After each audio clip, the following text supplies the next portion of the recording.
એ ભાઈ ગુરુ પૂર્ણિમા શું કામ ઉજવવામાં આવે છે, એનું મહત્વ શું? ગુરુ પૂર્ણિમા દોસ્ત મહાભારતના રચયિતા વેદવ્યાસજીની જન્મ દિવસ નિમિત્તે એમના શિષ્યો એમની સ્તુતિ કરી હતી અને એટલે ગુરુ પૂર્ણિમા ઉજવાય છે.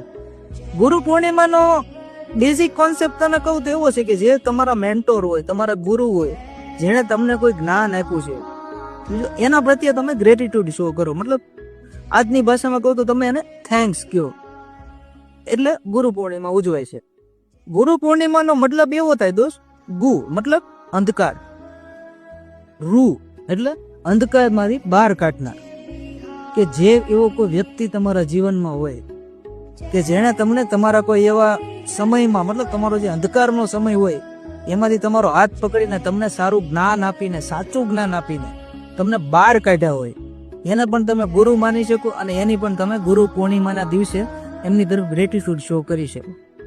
સમજો?